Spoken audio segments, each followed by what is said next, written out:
Welcome, everybody, to a very special edition of Fantasy Focused Live. It's a throwback episode. The boys are back. I am Buckey, your host for this evening, joined as always, well, again, by Ryan Levy and the Tater. How are you fellas doing? Levy, you all right? Yeah, I'm feeling great. You know, I was just cruising home across the old Gandy Bridge today, and for some reason I thought of one Derek Tate and decided to call him out of the blue to talk a little Buccaneers football. Naturally, I called you immediately after, and here we are an hour later. Live, the OG trio is back in action. It feels so good. It feels so weird. How you doing, Tater? Tater has entered the chat, baby. I'm back. Yeah. Throwback Thursday, I think the kids call it. You know what else is back, Tate? Keep it down on the intros. You're spiking the levels a little bit, pal. Yeah, I know. Yeah, I think you're running the board. Go ahead and mute me, pal, if I get a little too excited. It happens from time to time. I just had to put it in there because it was, as always, electric, and it did blow my eardrums out of there. But we're talking Buccaneers. We're talking the Tampa Bay Bucs and the fantasy outlook for the offense there, obviously. And I guess there's no place we should rather start than Tom Brady is back. Yeah, just thoughts, Tate, on the reemergence of one Tom Brady coming back for his third season in the red and pewter. Can we first acknowledge that it's probably the saddest attempt at a retirement that I've ever seen? Let's just start there. How so? It lasted 40 days. Like that's a Sabbath. Yes. Correct. I'm just saying we didn't even have time to miss Brady. They didn't even move on. It was just very odd. Like, why even go through the whole process? Why even announce it on Instagram if you're just going to come back 40 days later? Like, whatever. I'm all about it. I'm all for it. Let's go. Fire the cannons. Let's do this. Run it back in 2022. But I'm just pumped. I mean, the Buccaneers are going to be relevant and Super Bowl contenders, and I think that they're easily going to be the front runners for this division.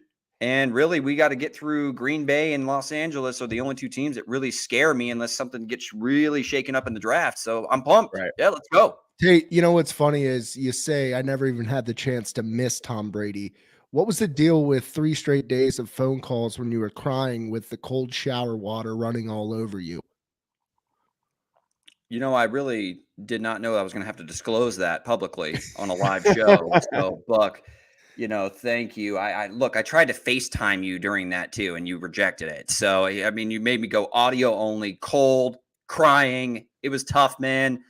But I'm back. And see, now I'm past it. It never happened. There you go, Tater. Always got it. Levy, thoughts on Tom Brady being back? Yeah, I mean, obviously it was a dark time for like 40 days there. You know, it made me think back to the Jameis days with high hopes and you know, really low output for a long time as a Bucs fan. And we were dangerously staring that down the barrel with Brady out of the picture and looking at Trask or the Blaine train. So as a Bucs fan, I'm very thankful. I think shifting this towards like a fantasy conversation, I think Tom Brady is a guy that you can get relatively late in your fantasy draft still for whatever reason. Like, you could damn near make a solid argument that he should have been MVP last year. And now we've got Chris Godwin on a long-term deal. You've got Mike Evans restructuring his deal as always. Who knows what's going to happen at tight end? I sneakily kind of like Cam Brate. I like Gio Bernard. I like Lenny Fournette. I like all these pieces in the offense. Hopefully Gronk comes back. But, you know, for a guy that's drafted in like the 15 range, that's what you're spending a 9th, 10th round pick to get a guy that could lead your fantasy team to a championship easily. In what world is Tom Brady going in the 9th, 10th, 11th round? Who are you drafting with? I know that I've stepped away from some of the leagues that we used to participate in, but what the hell is going on? Who the hell are you playing against now that Brady's available in the 9th, 10th, 11th? What the hell? I know he is, dude. I play in a lot of leagues, and like normally they're $100 ahead. And outside of Tampa Bay, man, like you gotta I know you just got on an airplane for the first time in your life like 5 years ago, but you got to expand your fantasy focused knowledge a bit outside of the Tampa Bay area. I mean, maybe there's a lot of guys that love Brady ball up there in Cadillac, Michigan, but I don't know. Nationwide, I feel like a lot of people hate on Brady and you can get him at a discount. Yeah, I don't really think that's where he is currently. I don't think is where he will end up towards draft season. But I think there's some interesting pieces to kind of work through here, just based on the current ADP that I'm looking at here from Fantasy Football Calculator. And Levy recommended this, by the way, so I'm not responsible for the data. I just wanted to throw some names out there with an either or. Okay, Joe Burrow or Tom Brady. Brady. I'll still take Brady. I'm taking Joe Burrow all day on that one. Aaron Rodgers, sans Devontae Adams, or Tom Brady. Brady all day for me. It was Brady, even if he had Devontae Adams for me. Yeah, I'm going Brady on that. Lamar Jackson or Tom Brady. Brady. I trust his floor more than I do Lamar Jackson's. I'll actually take Lamar in that scenario this year. I will take Lamar. I think the upside. I'm going to take Brady. Okay, I'm going to take Brady. Although Lamar had the greatest tweet I think of all time when they released like the pregnant man emoji, and he tweeted out. Did you see this, Levy? No. He took a screenshot of the list of emojis and they had like the line of 6 pregnant emojis on dudes or those whatever. Yeah. Whatever. Yeah, this is our podcast. And his tweet was, "Why the buddy pregnant?" I'm looking at it right now. I could try to share the screen if I still have those rights on this. I'm not joking. When I saw that tweet, I couldn't stop laughing because you could just see Lamar Jackson looking at that and just thinking, "Why the buddy pregnant?" And it doesn't take all of the characters to develop a great tweet. All it takes sometimes is about 22 of them. Why the buddy pregnant? I just don't trust Lamar. I don't trust. There's just a lot with his game that's a little bit sloppy. But with Brady, I know what I'm getting. And the fact is, he's got his weapons, man. And if Brady's got his weapons, I think he's going to be sitting pretty peachy. But I do think he's going to extend definitely into like that top 9 quarterbacks drafted overall. And that's really that scale of those 3 quarterbacks that I laid out for you. Any last closing thoughts on Brady, Tate? Well, Levy, the reason why, I understand that we're looking at some data from Fantasy Football Calculator, and the data is probably a little bit skewed because he retired and probably fell off the map when it came to fantasy drafts and stuff. But look at what he's done the first 2 years in Tampa. Quarterback 7 his first year in 2020 and quarterback 3 last year, and threw for over 5,000 yards and 43 touchdowns. I mean, and I understand that we don't know about Rob Gronkowski yet. We don't know if Chris Godwin will be ready to start the season, but I'm hard pressed to name 5 other quarterbacks that I would rather have than Tom Brady. No, I mean, I love it. I mean, that's good to hear. I'm excited about that. Do you think the Arians move timing, albeit definitely weird, do you think almost in a way this is probably a better thing for Brady? Like, really, Todd Bowles is never going to override Tom Brady. Like, let's face it, Tom is the coach, right? Well, offensively, it's going to be him and Byron Leftwich kind of going back and forth, kicking around a game plan. And, it's hard to know without knowing exactly what those discussions were between him, Brady, and Leftwich, what disagreements there possibly took place. I just know that when Brady has been paired with Bruce Arians through the first 2 years, he's been a pretty damn productive quarterback. And I don't know what that's going to look like next year with Byron Leftwich. We expect that it's going to be pretty damn similar, but something about this, Buckey, just it almost feels like Bruce Arians got whacked. And Brady was the one that whispered in someone's ear and said, "Yo, you got to take care of this."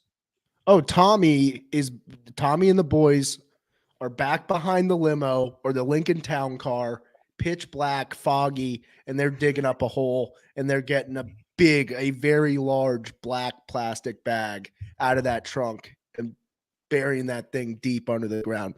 For the record, I agree, he was whacked. Like, he got taken out.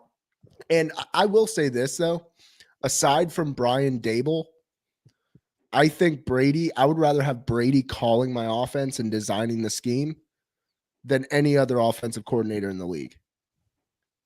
We were thinking about the same thing with Peyton Manning in Denver, right, Levy? Right. Yeah, I'm with you 100% on that.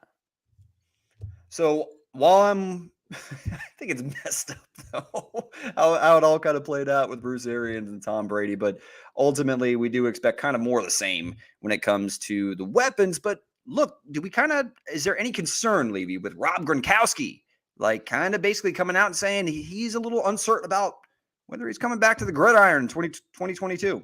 No, I mean, I'm not necessarily concerned, right? Like, obviously, he's a big threat in that offense. I think Cam Brate has sneaky value, like, as a top 15 guy.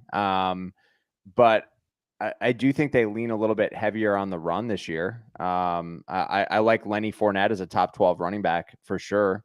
But I'm still comfortable having Godwin or Evans as my wide receiver 1 if I've drafted a running back in the first round. Buck, what are your thoughts on Uncle Lenny? Well, I just want to say one last thing here with Brady before I get into Lenny. Mm-hmm. I was happy he came back. I was actually very sad when he retired, not just because most of my friends are huge Bucs fans, but also because the Bills never got to avenge all of those losses for so many years. I wanted him back in a completely depleted NFC as far as quarterbacks go. And the Bills, Super Bowl favorites, you know it. Mm-hmm. No way. Ooh. Yeah, they are. They're the favorites right now. They're at actually, it. They're favored over the Kansas City Chiefs after Tyreek Hill got traded. Crazy. Yeah. So I'm just saying, I want a piece. I want it to be Bucs Bills the way it should have been 2 years ago. And hopefully we get that result this year. But with Lenny, I love Lenny, man. I think Lenny, for where he's going, I think the data here points to a little bit more of a real stance on where Lenny's falling. So Lenny right now is the 21st in a PPR format, 21st running back off the board. That's 4th round, 11th pick. So towards the back end. I think that's tremendous value for Lenny. As far as offenses go, I think, despite us not getting together very often, my stance on running backs. Get me a running back on a good offense. CEH, step it up, players, step it up. Been trying to ride you for 2 years and you just buck me right off that Bronco. And I'm not talking a white Bronco driving down I-5. But Lenny, I trust Lenny at that landing spot. There's no doubt. Do you feel extremely comfortable with him, Tate, as your RB2 headed into the fantasy season? I feel comfortable with him as my RB1. I mean, we're talking about, look, Leonard Fournette, his last year in Jacksonville, right? I kind of wrote him off when the season he caught 76 passes, just because there was a lot going on. The team was terrible. Organization was a hot mess, and they were clearly trying to kind of clear the deck and reset. So he caught 76 passes almost like out of necessity, right? Now, I mean, I know they brought back Gio Bernard, but Rojo's gone. Keyshawn Vaughn, who knows? I mean, the guy hasn't really gotten a real opportunity, so I don't want to trash him. He's clearly had some opportunities and made some plays, in limited work, but I don't think he's a threat to really get Leonard Fournette off the field all that much. All I know is that Leonard Fournette caught 69 passes last year in 14 games. That gives me a hell of a floor, along with the fact that he hit double-digit touchdowns last year. So right. I kind of argue with you guys. I know that we have some changes along the interior of the offensive line. I know that we lost Alex Cappa to the Bengals. We lost Ali Marpet to retirement out of nowhere, but we did trade for Shaq Mason and did re-sign Ryan Jensen. We're going to have to probably add some sort of depth in the NFL draft in the interior offensive line, particularly at left guard. But I have Leonard Fournette in my top 10 for 2022 with unless they go and draft Breece Hall at the end of the first round, or Kenneth Walker some point later in the draft. Like, I'm not scared of anybody really taking significant snaps away from Leonard Fournette as how the current depth chart reads. Yeah, I tend to agree with you there. The Breece Hall, though. I mean, you can't be upset if the Bucs get Breece Hall. Oh, From a team standpoint. Now, does that muddy water a little bit there for the fantasy situation? Absolutely. Levy, you have no idea who Breece Hall is, do you? I depend on Tate for these types of takes and film breakdowns preseason. He's the number one running back in the entire class, pal. Well, I understand that, but I'm not going to sit here and tell you, he cuts here and he's got great vision and he really hits the hole hard. Is that how I thought, man? I'm getting sick of your crap. That's exactly how you're already Tate sounds. me. I get it. I've never heard that good of a Tate impression in my life. Congrats. I've been practicing. Sound like that? Yeah, you sound exactly like that, Tate. Shit. It's Well, verbatim. can I go ahead and tell you that he's really good on his fifth step on outside zone runs? No, I'm kidding. Let's go. Just Breece electric, Hall. man. He's had two of the most impressive running back seasons at the college level. Played at Iowa State. Kid's just damn good, man. Kid is electric. A little bit of a scat back, but he has some edge to his game too. Like he can run in between the tackles. He's 15 pounds and has like a BMI of 30.5. Like he's like rock solid. And I mean, he's got the 4.39 speed, which Buck, I didn't think he was going to run that fast at the combine. No, like I didn't. Well, all. That's why I called him. Like he's a speed scat back. Like he does everything. He's going to go in the first round. There's no doubt. To me, I see a poor man's version. His build reminds me a little bit of it, and his quick twitchiness reminds me a little bit of like a slightly poorer man's Adrian Peterson. Ooh. Like I see that kind of similar build, maybe not that freaky strong, but similar, like build explosiveness for a body and a frame like that. And he handled quite a workload at Iowa State. So big time workload. I'm super high on him, man. I think he's a little built for 3-down work in the National Football League. I definitely think he's more than just like a scat back. No, I completely agree. It's just I think he can do any role that you put him in. Third down back, doesn't matter. Throw him in there. He'll swing out. No big deal. So Tate has him in the top 10. Lenny Fournette. Levy, where do you like a guy like Lenny Fournette this year? I mean, I've got him at like 12. So probably right about where he's going to be drafted. I love him as an RB2. I'm not quite crazy about him as an RB1, but if he plays a full season, there's zero doubt in my mind he's getting double-digit touchdowns and he'll approach 1,000 yards with 50 catches, even with Bernard back there. So I feel good about it for sure. Like fourth round, I love Lenny Fournette. I'm all in on Lenny. I'd say I even like Lenny in the third round. Okay. I'm okay with Lenny in the second. Again, I'm a little bit higher than you guys are on him. And that's, of course, it depends a little bit on format, but I feel very comfortable with Leonard Fournette's floor as long as, again, prior to the draft and given that there's no significant, investment in the running back position in the NFL draft from the Tampa Bay Buccaneers. You had mentioned Marpet leaving. Do you think with Brady coming back, Brady reels him back in like a big old tuna?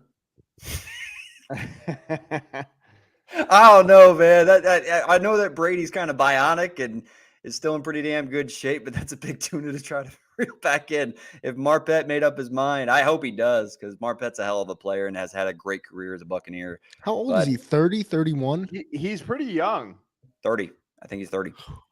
And that surprised the living hell out of me. I was shocked, but if his body he wants to do other things or his body's starting to break down, then I respect it. He's made his money. Certainly had a successful NFL career by all standards. And I tip my hat to him, give him his own ship as he walked the plank off into the sunset or whatever the hell you want to call it. I'm going to miss him. I think he's walking the plank is normally not the way you send somebody off. That's probably a bad way to describe it, but you get the point. I'm going to miss him. I'm going to miss him. He's leaving the ship. I miss him. Yeah, I think they'll get a good replacement here in the draft. I think that's their target. But actually talking about Kappa and replacing him with Shaq Mason, I think it's an upgrade. Mm-hmm. I'm with that. Absolutely. So I was never high on Kappa. I mean, I thought Kappa was the weak link in that offensive line. when fully healthy last year, right?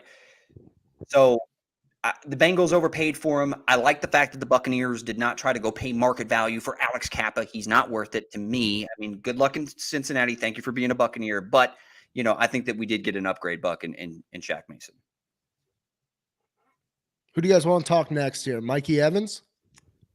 Yes, currently being drafted as the 12th wide receiver off the board. I know we're only in April here, so it's early, but Tate, don't lie. You've already had some drafts.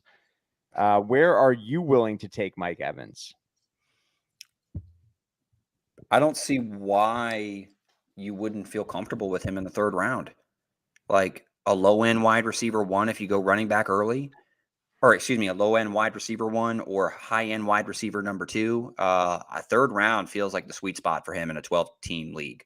I mean, I understand he's a very touchdown dependent. He's not super high volume when it comes to his pure reception numbers and targets because Brady likes to spread the ball around. But, I mean, we've seen 2 years with Mike Evans and Tom Brady as the quarterback. In both years, Mike Evans has been a top 15 wide receiver in PPR formats. So there's nothing to think that anything is going to go any different, in particular with Chris Godwin maybe not being ready to start the year. And we don't know the future right now of Rob Gronkowski. I want to talk about Russell Gage, but as far as Mike Evans goes, I'm totally cool with him being my wide receiver 1. I feel more comfortable with him as my wide receiver 2. Third, fourth round feels like the sweet spot. There you go. I'm targeting him too, wide receiver 2. So I'm thinking late third, early fourth. I was just going to say, I'm actually comfortable taking Godwin, Lenny, or Evans, any of those 3 players in rounds, basically starting at round 4. I will take any of those guys. Evans, I'll take in round 3. Godwin, I will take in round 3 as well, most likely. We'll monitor the health status as we get closer to the season. But I want one of those 3 guys on 75% of my fantasy teams starting at round 3. And I think that's a good spot. Realistic spot. But Tate, I'm definitely eager to get your thoughts on Russell Gage. I feel like for a wide receiver 3, like they paid him a lot of money. Like that money would have gone to Antonio Brown if he was an absolute idiot. But $10 million a year for Russell Gage, what can we expect from him? What kind of production? Are we talking like 700 yards, 5 touchdowns? Like what is realistic for this guy in this offense? Store brand version of Antonio Brown. What we're getting is the generic version. We're not getting top shelf with Antonio Brown. We're getting Russell Gage, who is someone that you can move all over the formation. I love his win rate in the slot. Like I think that he does a very good job setting up his releases and being able to basically generate separation in those slot formations. And we do see a lot of that, with this Tampa Bay offense. And I think I think it's a sneaky signing. I do agree with you. The money was a little bit eye raising, but I do think with Chris Godwin, we don't know the health of him. We don't know if Gronk's coming back or not. Those 2 factors make me feel very comfortable that Russell Gage is going to come in and produce a top 35 fantasy season at the wide receiver position. And I think that's just the floor. I think that if Godwin doesn't get back on the field, if Gronk doesn't come back, that we could see Russell Gage post a top 25, top 20 season possibly. So wow. I really feel confident that he's going to have a sizable role regardless. And he gives you a nice floor, but he's also going to have that upside just as a guy that complements what Mike Evans does really well and is an option for Brady to win in the slot, which he feels very comfortable. If they're going to go away from this vertical passing attack to where Brady gets the ball out of his hands quicker and just picks matchups that he likes, that favors Russell Gage, who is a predominantly slot receiver that wins towards the line of scrimmage. Yeah, I'm pretty stoked for Russell Gage, but not quite top 20 level. But I think he'll finish in the top 35 as a solid wide receiver 3 and a consistent one because he plays with Brady. And that's the big thing. It is good to notate that Antonio Brown is Cheerios, and you compared Russell Gage to being the honey circles. The Honey O's? The Honey O's? Well, Honey O's is a name brand. I'm talking Honey Circles. Is it really? From the Walls Marts. Oh, yeah. Tramlaw, baby. Man, I haven't. So here's the thing. I go with the brand name whenever I'm buying cereal for Baby K, aka Kennedy, aka Best Baby Whole Wide World. But she really just digs the normal Cheerios. She kind of pushes away the honey nut. She's just straight flavor, like no flavor. You don't even put a little sugar in that for? Not really. I don't try to give her too Buck, much sugar. you don't give children sugar in addition to cereal.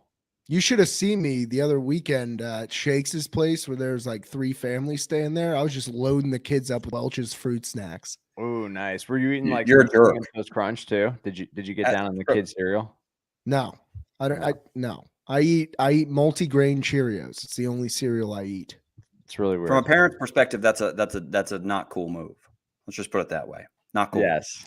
Trust me, I was lectured by the wives. Like they're like, Bucks, do you keep eating the Welch's? I was like, yes, and so do your kids.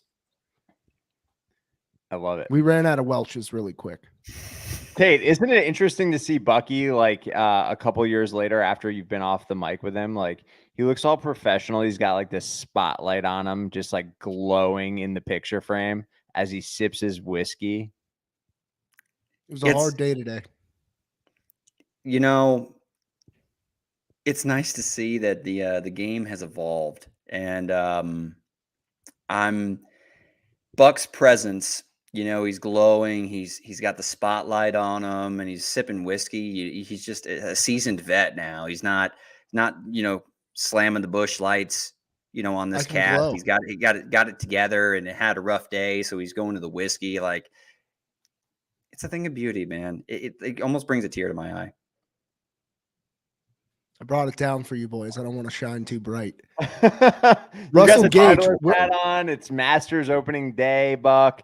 Any thoughts on the Masters to close us out? We're done. Right now it's looking like a remix of 2020 here with Sanjay Im and Dustin Johnson leading the pack here, but it's going to be tight, man. I'm rooting for Max Homa.